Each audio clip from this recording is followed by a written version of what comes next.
Can he hear us yet? You can hear it. He said yes. I talked to him. Oh, okay. I'm gonna go ahead and start the YouTube feed. Yeah. You're ready? Yeah.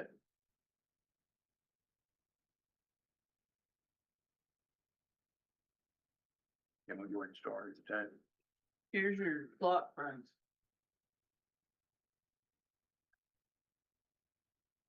You're ready to go. Yep. Okay, it's 10 o'clock. Call the September 10th meeting of the State Board of Plumbing Examiners to order. Don, would you please call the roll? Yes, Mr. James Ainsworth. Mr. Darren Black. Mr. Milton Gutierrez, Here. Mr. William Klopp, Here. Mr. Thomas McDonald, Here. Mr. Thomas Rice Jr., Here. Miss Norma Yato, Mr. David Yelovich, and Mr. Frank Denton. Here. We have a quorum. Okay, barely, but we do have a quorum. Hopefully a couple of other of the board members have indicated that they're gonna be joining us today, so we'll acknowledge them when they sign in. Don, if you and Kevin will help me when they do show up. We are doing this by video conference today. I am in the office on Cameron Road, and the staff has done a really nice job of setting us up a corner in a storeroom, which will soon be our boardroom. And the staff's gonna be mad at me because they have done such a nice job of putting down carpet and having this wall. I want the board to see what the rest of the boardroom looks like if I can get there. Kevin, can you help me with this? I hope you can see that photograph. It's nothing but piles and piles of boxes on the other that we're looking at right now. Staff's gonna be furious because they wanted this to look pristine and nice, but that is the reason that we had encouraged those to attend. Anyone can attend in person if they chose to, but it was nice that we do not have a crowd here today. Because quite frankly, there are only two places to sit, unless you want to sit on a crate or a table.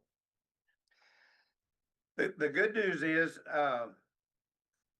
we have moved in our new Cameron Road facility in total.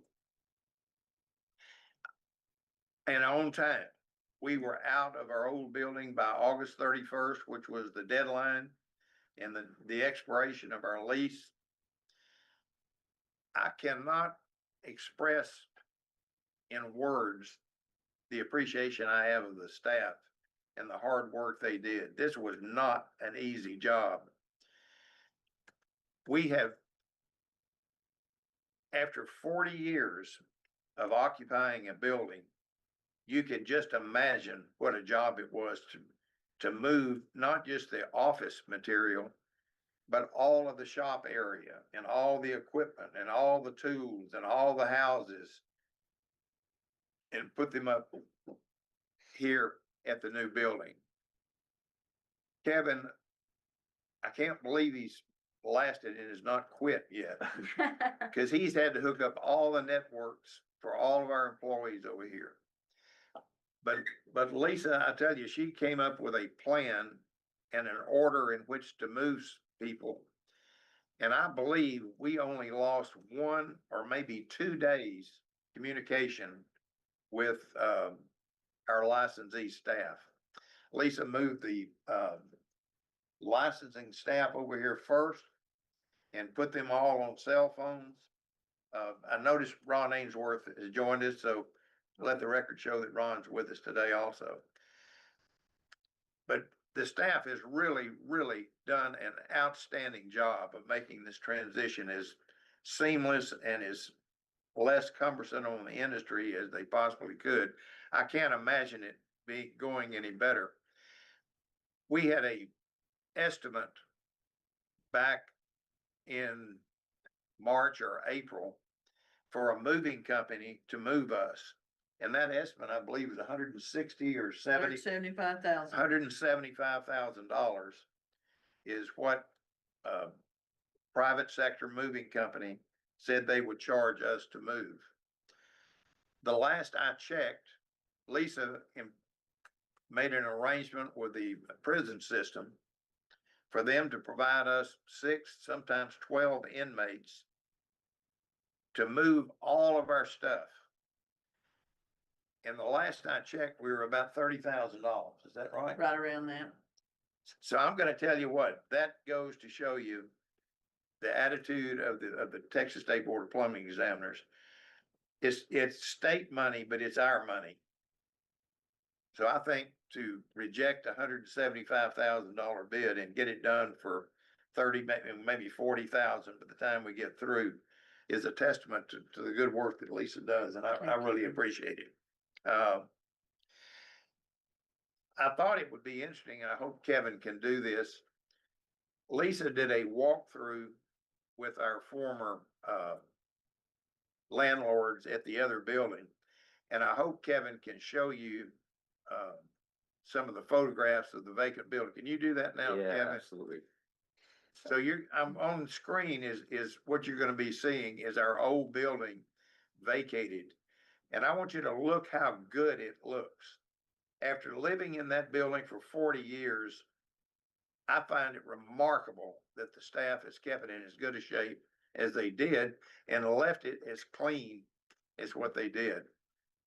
So Kevin, when you can, go ahead and show those photographs. Bear with us just a second.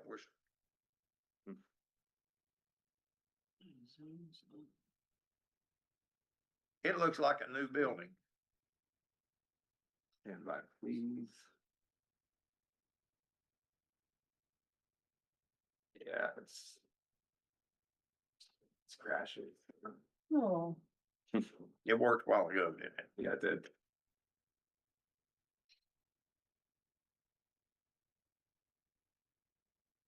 Let's try it again.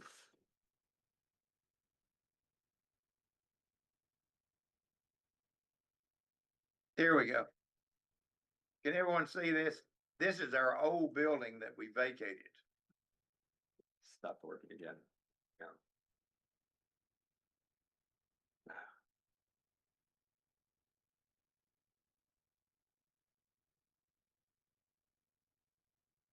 One more time.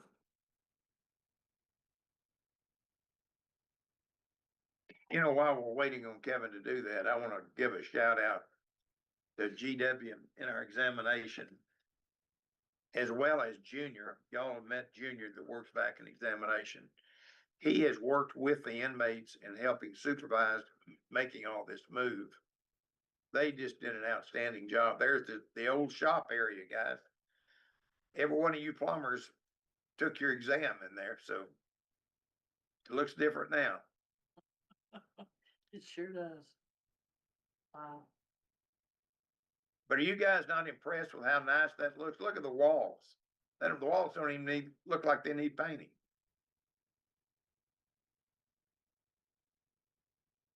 Yeah, it's something. That's crazy. It is, just looking at it now, it's crazy. You know, Lisa, while we're talking about this, tell us about the walkthrough that you had with our landlord yesterday. I met, the landlord and their group, I don't, about 5 people yesterday to do a walkthrough. We turned over the keys, and of course, we gave them all the keys labeled, and, we actually showed them what their building could do. As far as the things that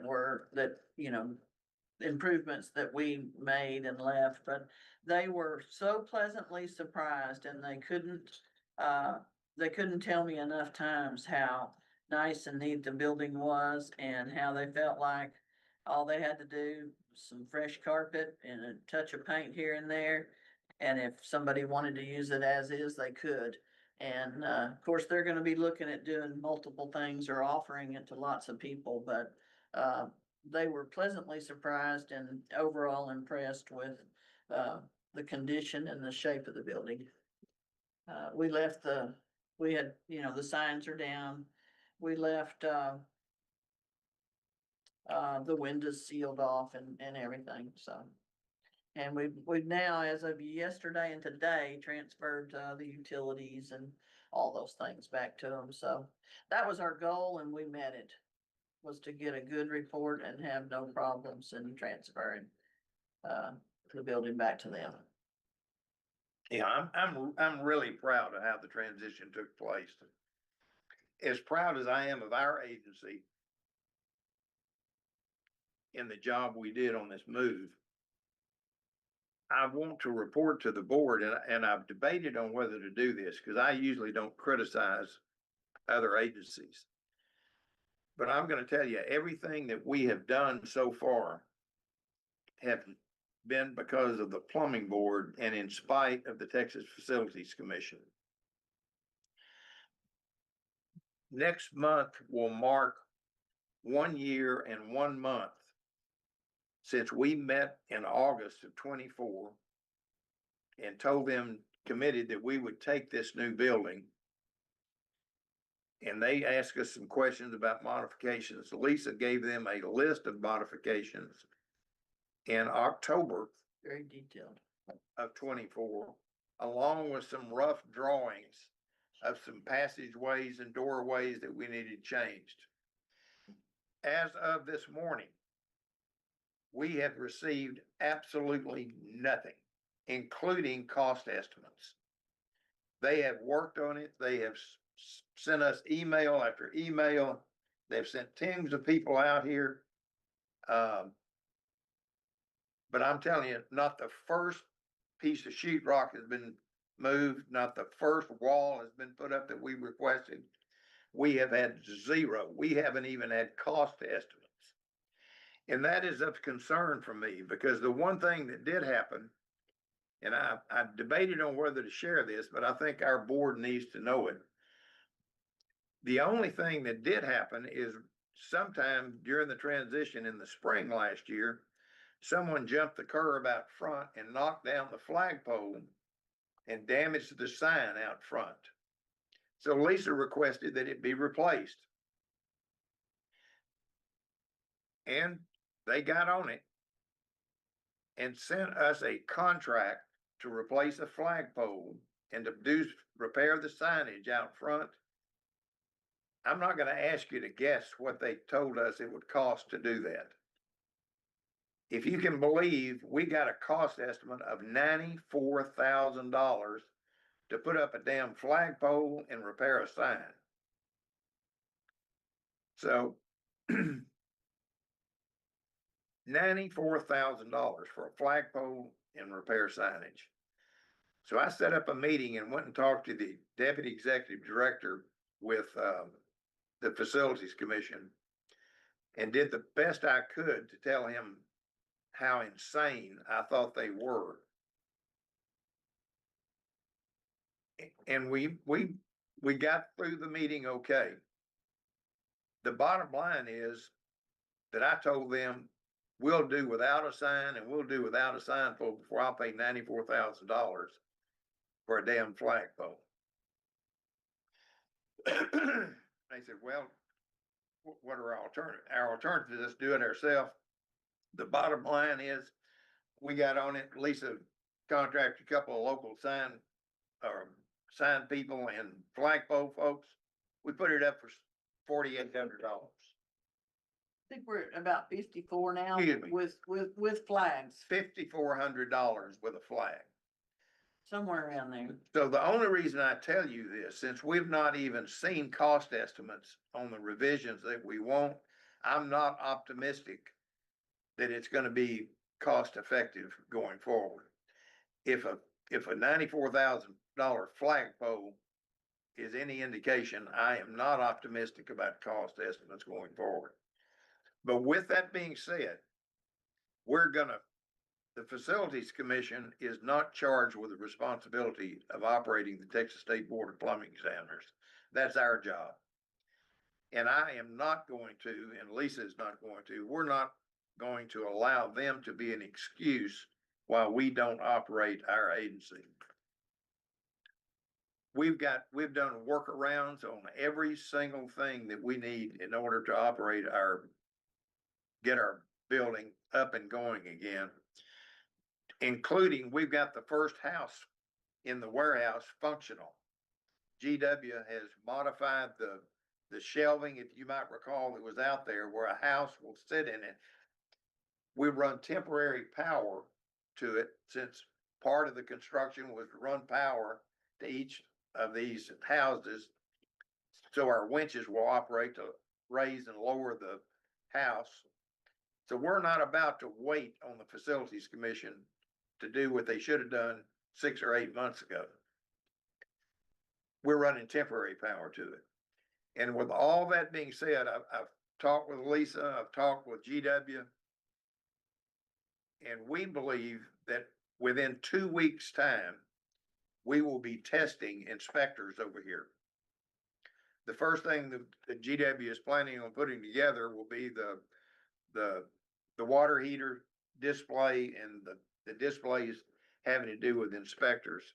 And that's critical because the cities are desperate to get more licensed inspectors out there. And GW tells me he thinks that he can get that going within 2 weeks from today. So hopefully by the 1st of October, we're gonna be testing inspectors. He further told me, and Lisa and I debated this quite a while yesterday on our timelines, we hope to be examining plumbers at this location by the 1st of November. I said October 15th, and Lisa says November 1st. She's probably right, but in any event, I don't think that's too bad. But we're not waiting on the Facilities Commission to do their part. We bought a couple of water fans, these big, huge industrial fans to cool it if we need it. We're gonna run temporary power to all the houses. We're gonna make do. And I refuse to use as an excuse some other department that we're not gonna do our job, because we're gonna do our job. In the meantime, we've got Waco up and going testing. Our administrative staff, I would say, Lisa, when it's fully functional. Yeah, we've never missed a beat. We haven't missed a beat on licensing or things of that nature. We might be slow. So I'm very pleased with the progress that we've made in this move. Certainly not because of the Facilities Commission. And at some point in time, I'm going to bring the problems that we've had to the attention of somebody that cares. Because I am embarrassed for the state of Texas and for the Facilities Commission to be as slow and cumbersome as they are. I just don't know who holds them accountable, and I'm really disturbed about it. I really am disturbed about it, and at some point in time, I don't wanna torpedo the work that we need done. But at some point, this is gonna get called to somebody's attention, because I think it's a travesty. And I'll stop there and say it. I think you get the point of what we're up against. But I am not optimistic going forward. All we want is this boardroom put into an acceptable way. We need a entry door. We need to cover a wall. We need to work. We need a 12-foot, approximately a 12-foot sheetrock wall at the front with a window in it and a door. We've been asking that for a year and telling them how critical it was. They're starting to send us drawings now. They've got it out to engineering. No offense, Bill. But this is a non-load bearing wall, sheetrock wall with a dang door in it. And we've been going a year and a month and it's still not up there. They've got a barrier set up when people come in to visit. So the bottom line is, we're gonna do our job and we're gonna get our agency up and going. It may not be exactly the way that we envisioned it, but it certainly won't be our fault. And we will certainly be, we are operating right now and we're gonna be testing people at this facility, maybe not full strength. Lisa and I talked, and I think it's a good idea. We may start with maybe 4, 5, 6 Yeah. people coming in to make sure all of our hoists work and everything like that. But something will be happening by November the 1st. And it's not because of the Facilities Commission, it's because of the work of the Texas State Board of Plumbing Examiners and all the employees and the hard work that they've done. So I'm really, really proud of the agency. That's all I'm gonna say on the move, unless the board members have got any comments or questions. Also, let the record reflect that Norma Yato has joined us also. Hi, Norma. Any questions or comments by the board? I will tell you that Waco is up and operating, but we are, as you might expect, are booked out probably a month or month and a half to get an exam now. I think it's October's pretty full, October's pretty full November's filling up. and November's filling up. So it's important that we get something going here as quickly as possible, because we certainly don't want to get back in the mess we were in a few years ago. This is gonna be a really short meeting. The primary purpose of the meeting was to bring the board up to speed about our move and the progress of our move and the anticipation of us starting testing again, because I know you'll be getting some questions. And I chose to talk about the Facilities Commission because I believe that I have a duty to report to the board the problems that we're having. It's not necessarily to try to change the Facilities Commission, because I don't think that's possible. Certainly not at my level. But I think the board is entitled to know why all the modifications that we need has not been done. And it's not because of the plumbing board. It's because we're still waiting on the Facilities Commission. So. Any questions or comments about our move? I've got a couple of other cost saving items that we did, they might be interested in. Hey, before you do that, and yes, I would like to know about it. Can you put up our truck? Yeah. As a part of our move, the Insurance Commission and State Fire Marshal's Office, who used to occupy this, had this truck. And they were fixing to put it out in surplus. So Lisa jumped on it like a chicken on a June bug, and we took it. And take a look at the signage on our truck. And we've been using that van, shuttling material back and forth in Austin. And until we get our signs up out front, we parked it out front. So because we still have customers coming to the front door, renewing applications and doing such. So I thought this was a great idea. And it's kind of a template, what I hope that when we finally get around to doing our mobile unit with an 18-foot or an 18-wheeler with a 54-foot box span, I kind of visualized that or similar signage to go on that 18-wheeler. But I thought that was a neat idea. And the cost to the plumbing board was zero. They just transferred it over to us and gave it to us, so. And signs, and fluid changes and a little bit of things. I think I got about 2,000 in it by the time I got tags, license plates, registration, insurance and all that. But I think it's the best $2,000 we've spent in a while, because we have really used it. Yeah, it was critical to us at our move Yeah, it's been great. and goes right along with us promoting hiring licensed plumbers, so. But it's had a lot of visibility here in the Austin area. And it's parked right out front right now.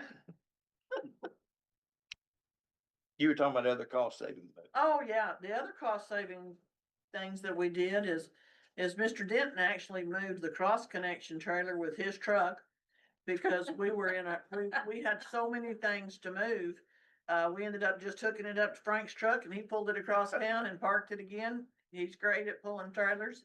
And then we loaded up a whole bunch of pictures and had to take our other sign off the front of the building. We loaded that in Mr. Denton's truck too, so he went full circle in helping move. I just wanted to bring that up, so. Did you and make we him prove that he appreciate could back up the trailer?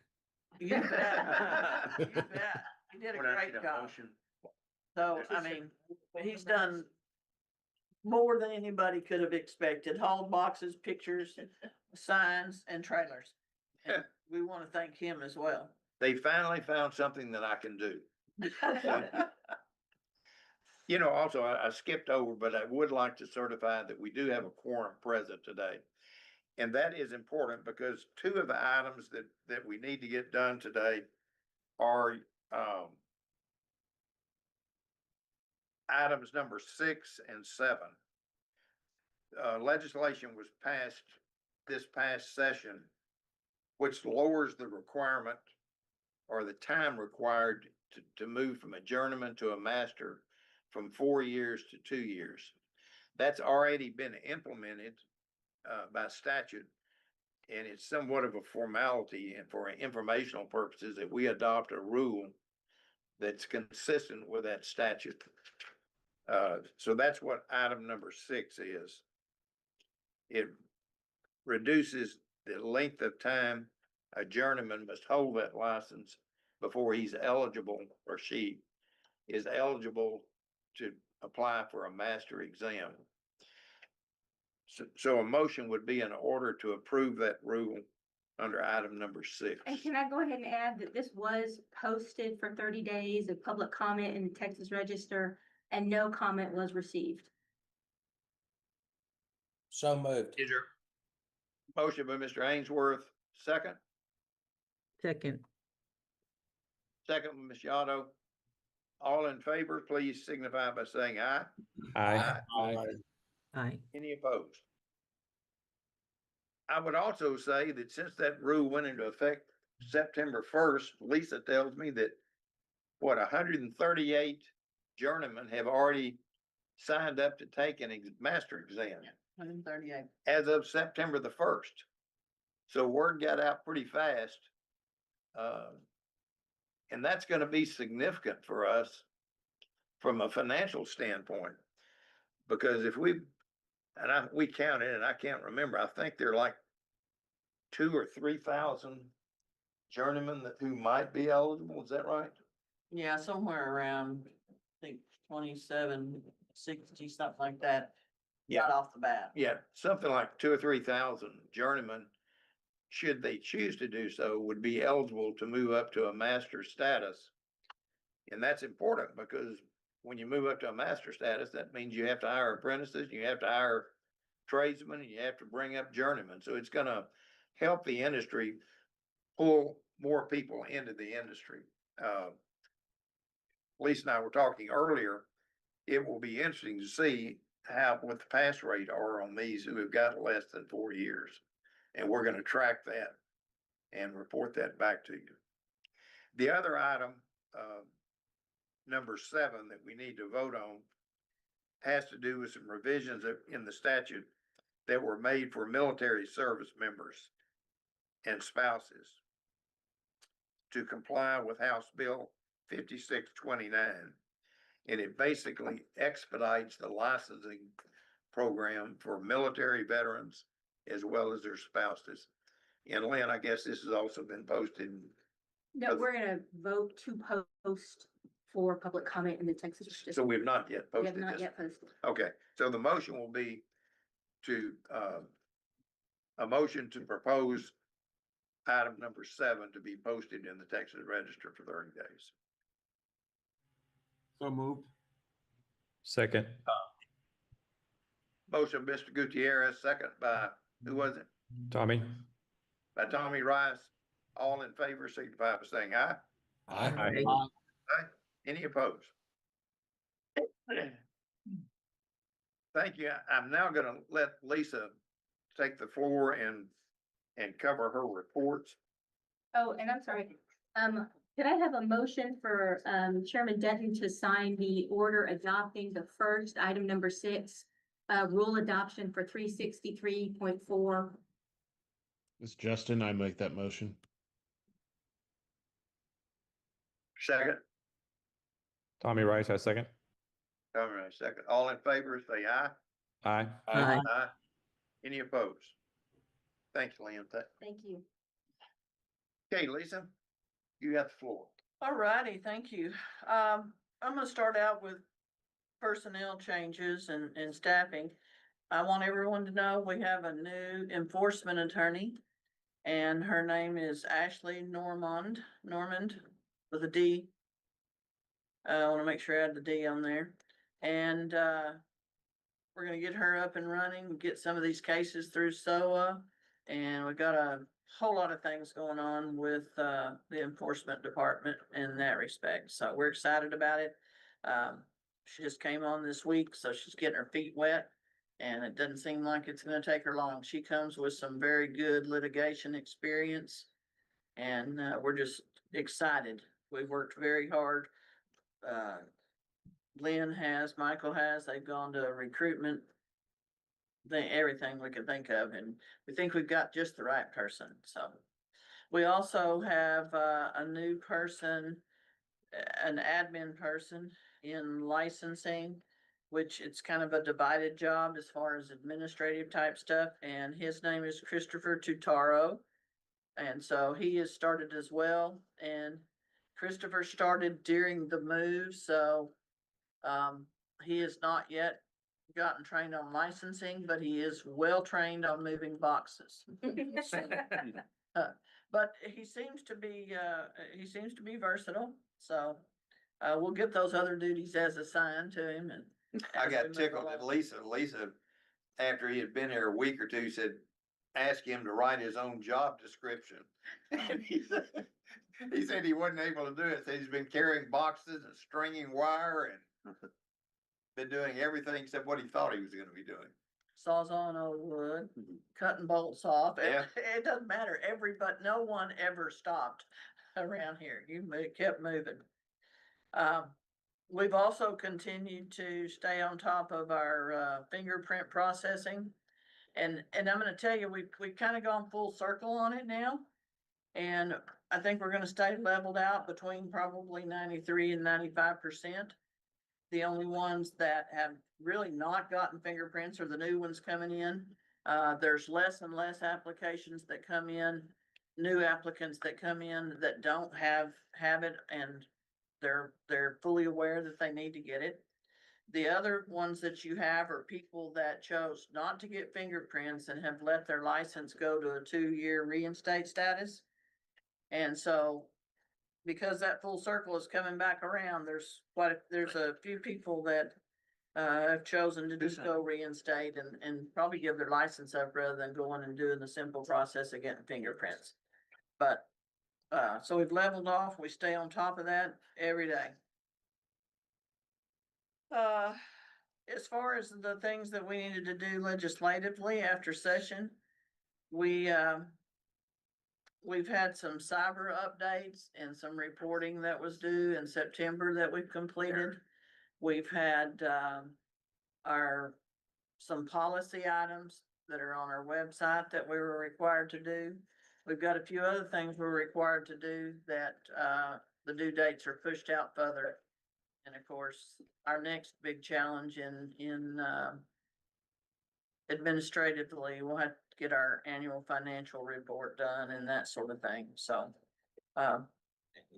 It's just, I mean, I can't even begin to tell you the process and the pace.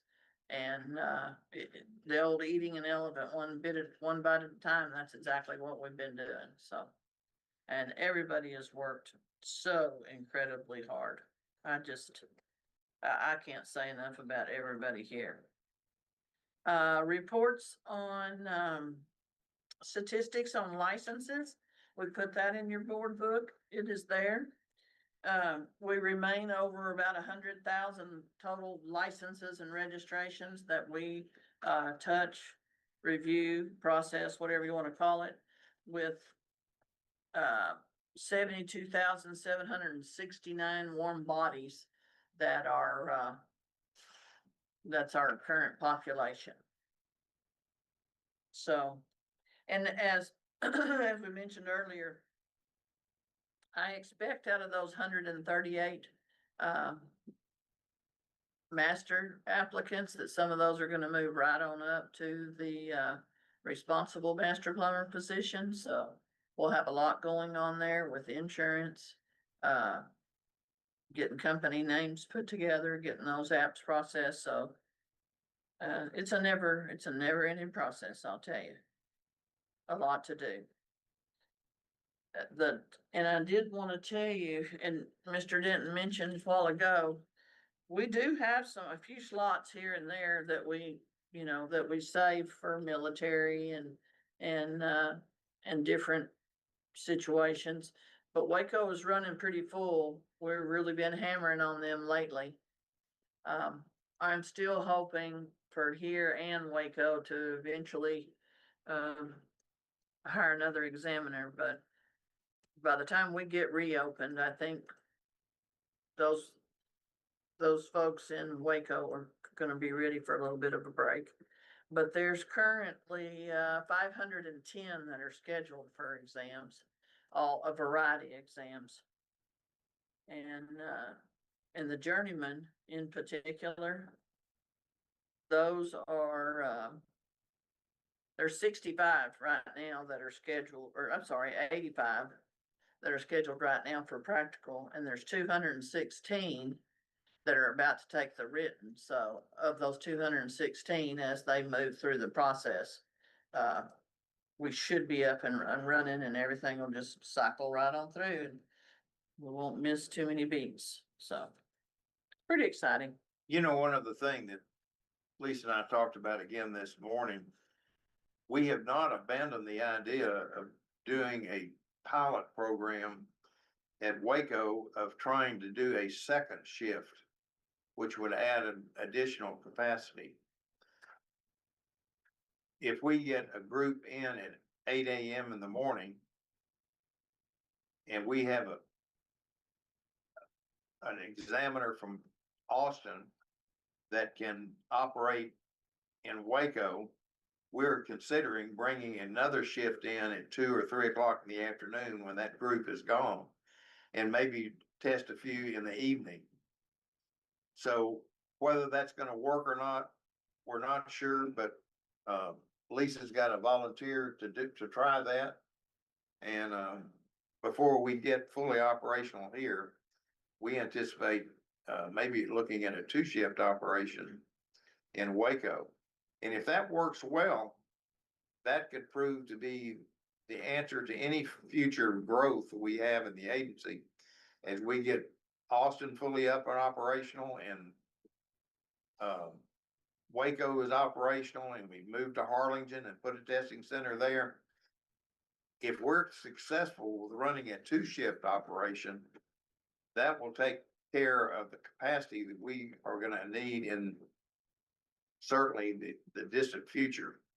So we're gonna do a little experimenting with it, see if it may or may not work, but we'll never know if it works until we give it a try. And what we talked about doing, if we test it out in Waco, is choose some of the ones that live closer to Waco. Yeah. So that they're not so late into the evening driving a long distance back home. And you don't want somebody to end up incurring the overnight price if they don't have to. And there's a lot of variables in it, but we've custom discussed several ways, so it's highly possible. But anyway, we're gonna be experimenting with that sometime in the next 60 days to see if we can increase our capacity while we're waiting to ramp up our group here. Yeah. I wanted to say, there's a lot of people that are still in the process of rebuilding the flooded areas, and so much of central Texas is still trying to dry out from the big floods and the tragedies that we have. But we have, in two different areas, three different areas. Sydney, Terry, Steve, they've all been out in those, checking for anyone that just needs guidance on how to get a plumber. We've continued to keep our list of plumbers available that are interested in working in those areas. And I wanna say this, so far, we've had no formal complaint filed because of someone that's done work, for someone that's recovering from the flooded areas. There are a lot of jobs going in those areas. There's a lot of gas repipes. There's a lot of total rebuilds. There's, just getting their water system back safe.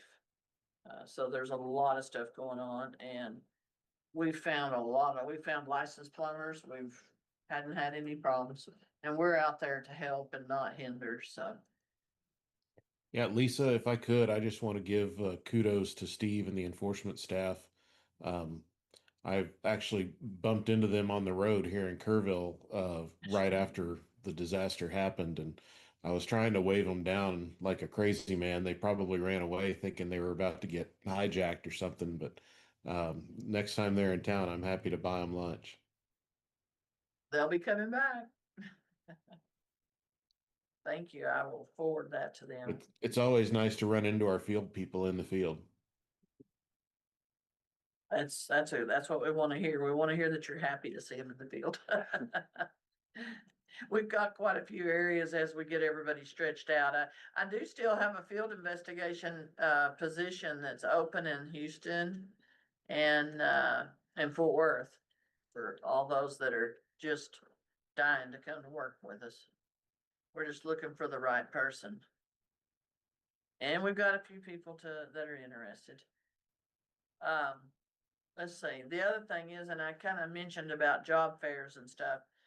We continue to go to some of the veterans jobs fairs, and I think there's another one coming up in October, November, or something like that, a veterans job fair.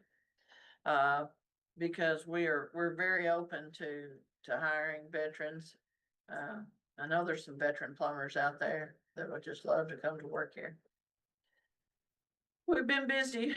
We've been to that. We went to APHCC's annual conference, and I watched, Christopher Fuentes actually win their apprentice contest.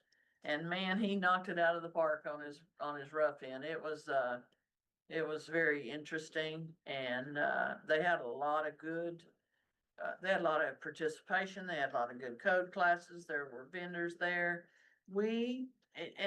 Sydney, myself, Kevin, and I think Paul came by for a while too, covering that area.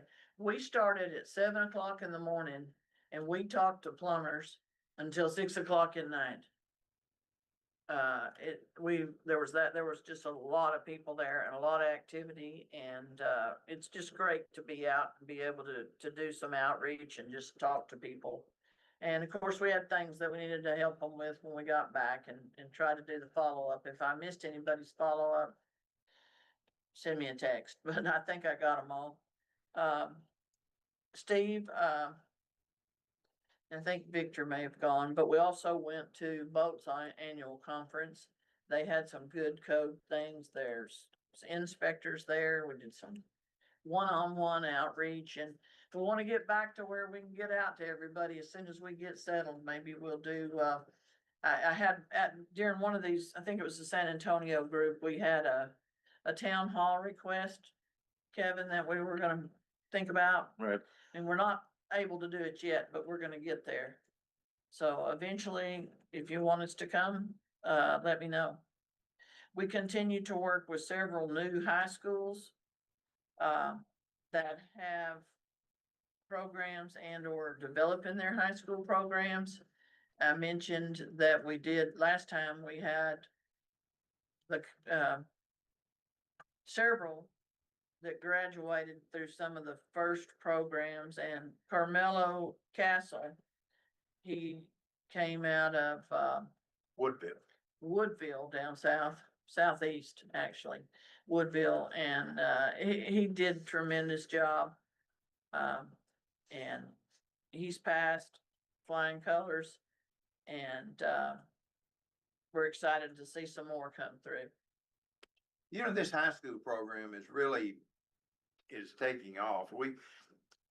Lisa and I received an email from Vicky at PHCC this week about a program they have that they're having a competition among high schools in designing and building a bathroom in their plumbing program.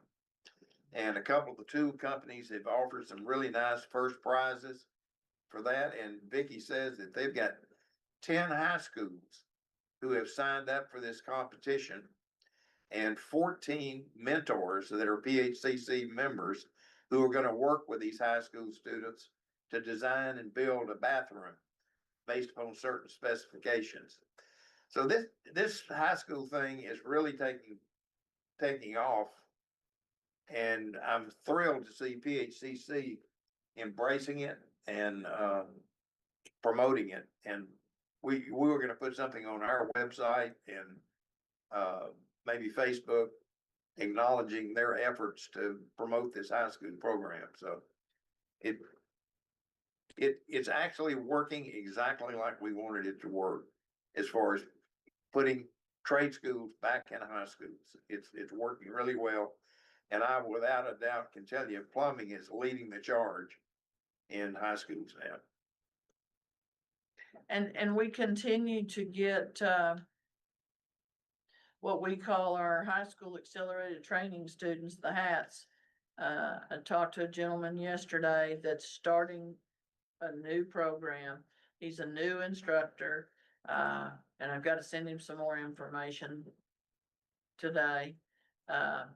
He's all excited about it because he wants to get his kids registered and in the HATS program and make sure he's doing them in the right direction. And when I told him that being an educator gave him a leg up on not having to take CE and getting a fee waiver, he got so excited. He said, I didn't even think about that part. I just was interested in teaching the kids. And I said, well, that's really what it's all about. So, but he's excited. And I know that the excitement of some of these plumbers that are deciding to do the instruction, it flows over to those kids that are interested in the construction industry. So we want to reach out and be as helpful as possible. And there again, when we get back up and running where I don't have everybody unpacking boxes, we'll be able to, and the it holds good, we'll be able to go to some schools. We've got a school right now that would like our mobile cross connection unit to come and just things like that. It's just gonna be good. It can't go anywhere but up. So, and anyone that needs to register, anybody that's in a high school program, just fill out the paper app, send it in, you can send it to me, Dawn, we'll get it to the right person. And we'll just do them that way. They can do them online if they want. It's a quick process. And, I don't know, maybe, just maybe, I'm not even gonna commit to this, but I want to do this. But maybe after the first of the year, maybe we can have some kind of open house or something. I don't know. We'll see. I would say that we're gonna have an open house before the end of the year. How about that, Lisa? I'm gonna say that I'm gonna stick to my original statement. We'll take that up outside the board meeting. No, I actually think that we're gonna, as a matter of fact, I want to, and we'll get to our next board meeting. I would like to do our next board meeting, even if it's not totally ready, here at our conference room, at our new building. We may not be ready for a grand opening, but if we have I'll be to, ready for a meeting. we'll move all these boxes and all this material out of the room, put it somewhere, and we'll have our next board meeting in person toward the middle of November, I would think. We're already gonna be doing the exams out there in the 1st of November, so no use not to clear out our board room. So we'll talk about it later. We're gonna talk about it. That week of Thanksgiving, I understand. that month I'm planning on taking off, Frank. A month? It's worth a try. Yeah. What else you got? That's all.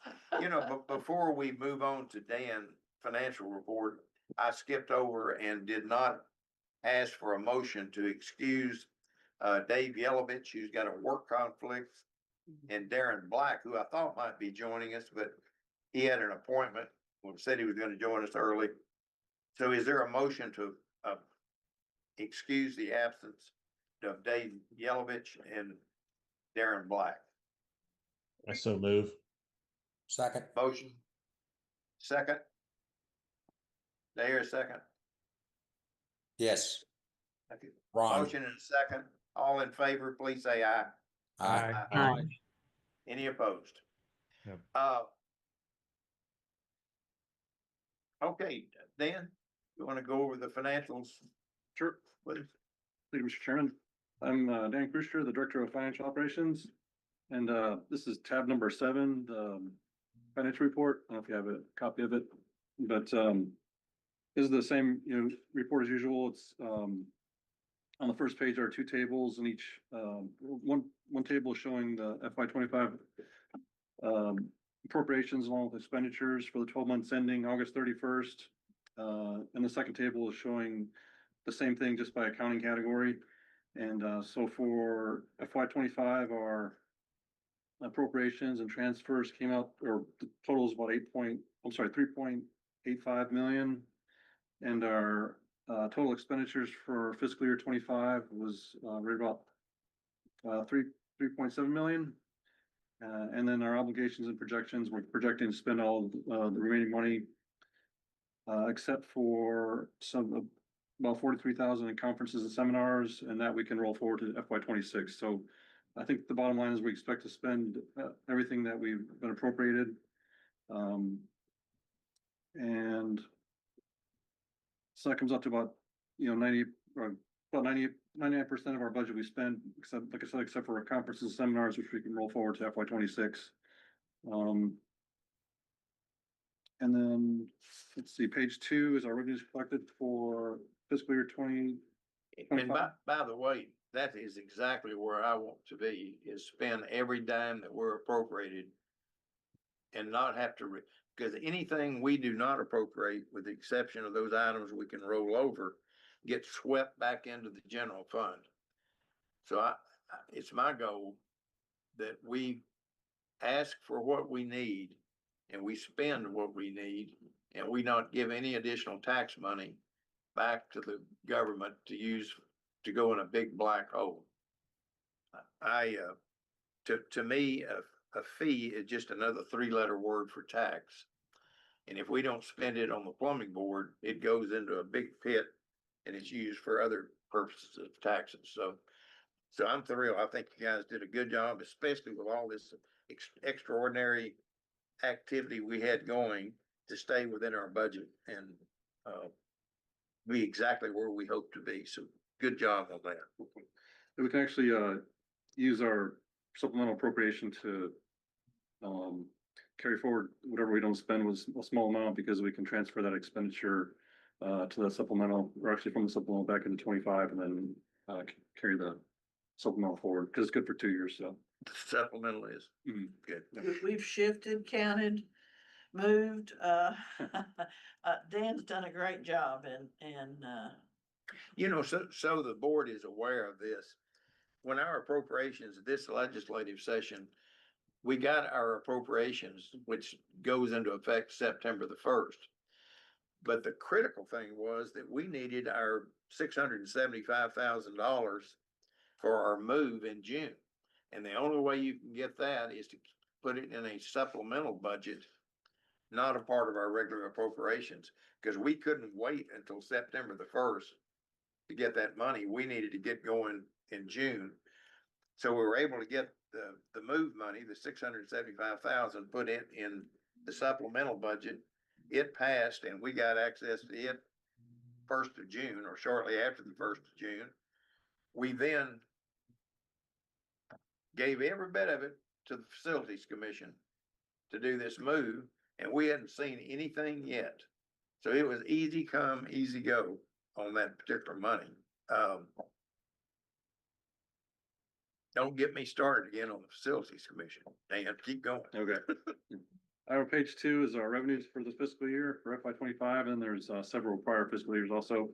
But our total examination, licensing, and registration revenues were about 4.9 million, and FY 24 was about 4.75 million, for an increase, year-over-year increase of about 173,000 or 3.7%.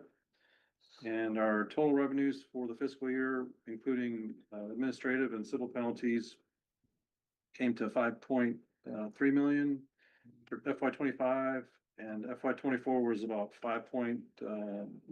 little over 5 million, for an increase of about 256,000 or 5%. So our revenues were up for the year, so I think that was good. Our revenue keeps going up, and one of the things that I wanted to point out is, you'll notice in June, our collections on our penalties was exceptionally high. It was 93,000. You have to give a shout out to Mayank, who works in our financial department. He got busy on our collections. We had some uncollected penalties. And I never thought of him as an enforcer, but I tell you what, he did a darn good job of dunning people for money. And look at it up. It was 93,000 in June, and it was all Mayank. I won't say all of it, but a lot of it. And I'm gonna, in the same instance, he also worked with these people that had expired licenses, that owed money, that didn't know they could do this or that. So we kind of got some people back where they needed to be, back focused, back licensed, collected some penalties, and it was good. A carrot and a stick approach. All at the same time. We got it done. Well, anyway, he It's did possible. a really good job, and I'm very appreciative of the work that he did on that. And I think it's significant that our revenues continue to go up. And I think that's a really positive sign.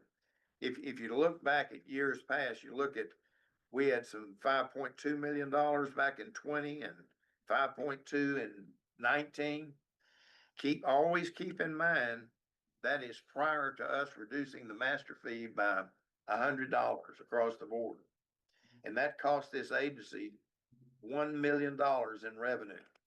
So even reducing that fee, which cost us $1 million, we're still maintaining steady and growing back to where we were before we reduced that master license fee. So I'm real proud of the agency. I think we've done a really good job of keeping our money in order.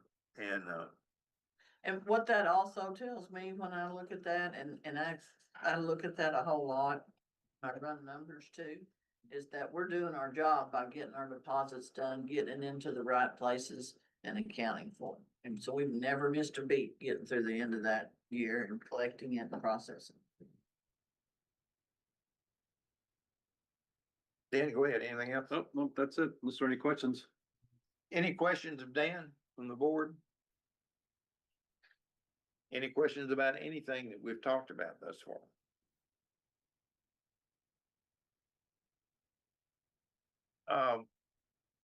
Do we have any members of the public, Don, who have signed on? No, sir. Okay. We did have one online comment, but he's not. If we're missing anyone, if there are any public comments, now would be the time to make yourself known. Pretty sure no one's hiding behind a box in this room, so you're gonna have to be on. All right, recommendations for future board meeting agenda items. One thing that we talked about last board meeting and had just a discussion about it, and I think in our next board meeting, we're going to formally adopt something. You will recall, we talked about a mandatory penalty for those employers who are hiring and working unlicensed or unregistered people working for them. We talked about making a non-negotiable fixed penalty for those who are employing and working unregistered apprentices. I think at our next board meeting, I'm gonna actually ask Lynn to prepare a formal something for us to adopt, which will modify our penalty matrix, is what we're gonna have to do. I've talked with Steve Davis about that. And board, you recall that we had quite a discussion about who's gonna get the penalty and who's gonna do that. And Steve assures me, he says, this will not be a problem for enforcement. He said, we will follow exactly the same protocol we were following today as who gets penalized. And I'm gonna ask Steve to be present at that board meeting to reassure the board. We already have a procedure and a policy in place as to who gets penalized. It's the person that's paying the salary or the wage of the person that's unlicensed is gonna get the non-negotiable penalty. Steve and I spent a lot of time talking about this. And I remind you that there's a practice out there where contractors will subcontract out certain portions of jobs. And if that's the case, that subcontractor who is employing those unlicensed people is gonna get the brunt of that non-negotiable penalty. Now, the general contractor is also going to get a penalty in addition. It won't be the same one. It'll be a failure to supervise or whatever. But I'll ask Steve if he will be present to explain to the board how that's gonna work. So you should anticipate that we will have a revised penalty matrix providing for a non-negotiable expanded fee for those employers who are employing unlicensed or unregistered people on a job site. And I'll be sure to have Steve here where he can reassure the board that we'll follow the same protocol that we're following right now. Also, at our next board meeting, I've talked a little bit to Kevin and also to Lynn. A year ago, it was evident that we needed not just a website, but an app for a phone.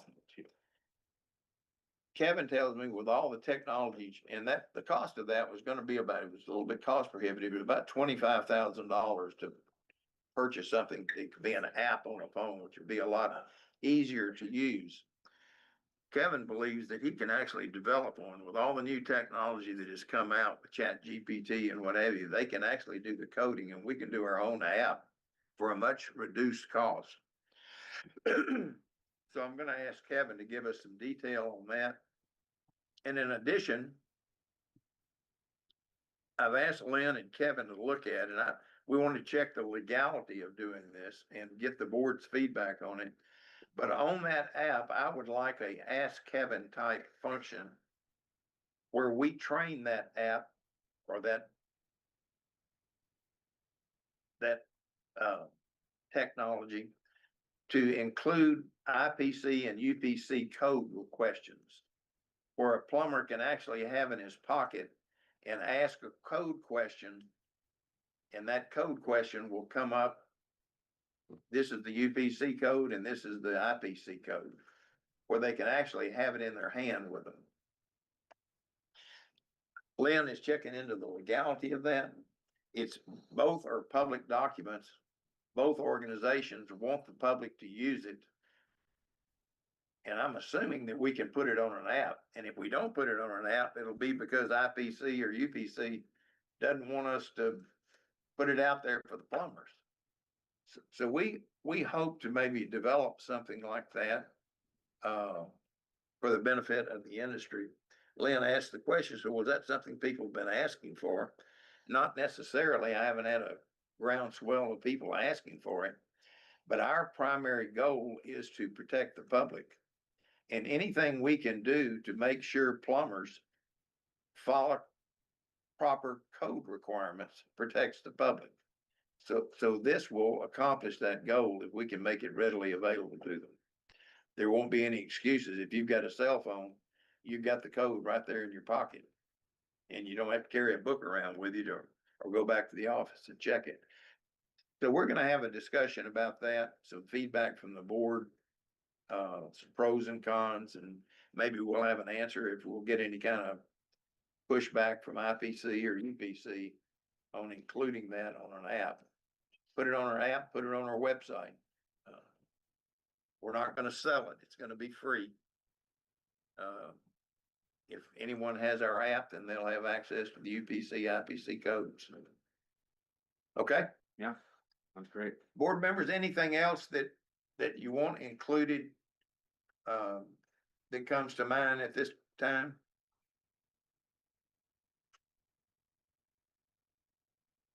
Staff, anybody? Oh. Have you ever known us to wrap up a meeting in an hour?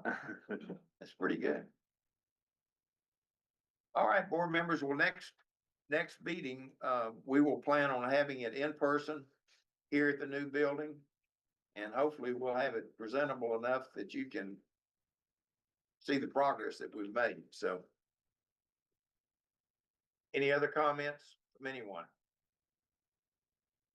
All right, we will consider this meeting closed. Meeting adjourned. Thank you. Thanks, everyone. Thanks. Good night. Uh,